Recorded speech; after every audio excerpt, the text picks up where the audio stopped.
কিছু লোক আছে আমার লাইফে যারা আমাকে বলে যে, "তুই কনটেন্ট ক্রিয়েশন করে কি পাস? তুই ভিডিও বানিয়ে কি পাস?" আমি তাদের একটাই কথা বলতে চাই, "ভাই, তুই যা অ্যাকাউন্টটাকে ফলো করছিস, তুই তার থেকে কিছু শিখতে পারবি বা তার অ্যাকাউন্ট, তার পোস্ট, তার লাইফের সম্পর্কে জানতে পারবি, তাই জন্যই তো ফলো করিস। নাকি এমন একটা জড়বস্তু অ্যাকাউন্টকে ফলো করতে তোদের কারোর ভাল লাগবে?"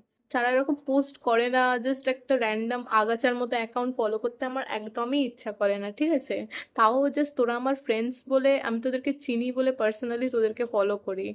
নাহলে আমি জীবনেও তোদের ফলো করতাম না। আমার অ্যাকাউন্ট, আমি যা ইচ্ছা পোস্ট করব, তেরে কো ক্যা? আগে পিপল প্লিজার ছিলাম, আমি লিটারালি সবাইকে মানিয়ে চলার চেষ্টা করতাম, বাট তারপর আমি যখন রিয়েলাইজ করলাম না, সবাইকে কেন, কাউকেই আমি মানিয়ে চলতে পারবো না। দুনিয়ায় যতই তুমি কিছু করে নাও, লোক তোমার ভালোও সহ্য করতে পারবে না, আর লোকে চাইবে আরো তোমাকে ডাউনফল, আরো নিচে টেনে আনতে। তো তাই জন্যে লোক ভাड़ में যায়, কন হ্যায় ইয়ে চার লোক, I don't care about you all. আমি যখন কনফিডেন্টলি যা ইচ্ছা তাই পোস্ট করতে পারছি, দ্যাট রিয়েলি মিনস ওকে কি ভাববে ওই মেন্টালি বেরিয়ে এসে I can really put myself out there on the internet.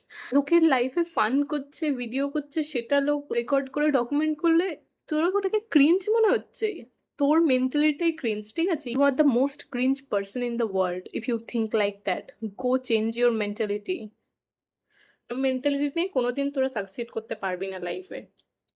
And content creation does really make you confident. তো আমার মনে হয় সবাই নিজের লাইফ রেকর্ড করো, ভিডিও করো, যেটা ইচ্ছা হয় সেটা করো। বিকজ পরে গিয়ে তুমি রিগ্রেট করতে পারবে না। লোক তো কহেঙ্গে উসকা কাম হি হ্যায় কেহনা। আমার অ্যাকাউন্ট, আমি কি পোস্ট করব না করব সম্পূর্ণভাবে আমার ব্যক্তিগত ব্যাপার।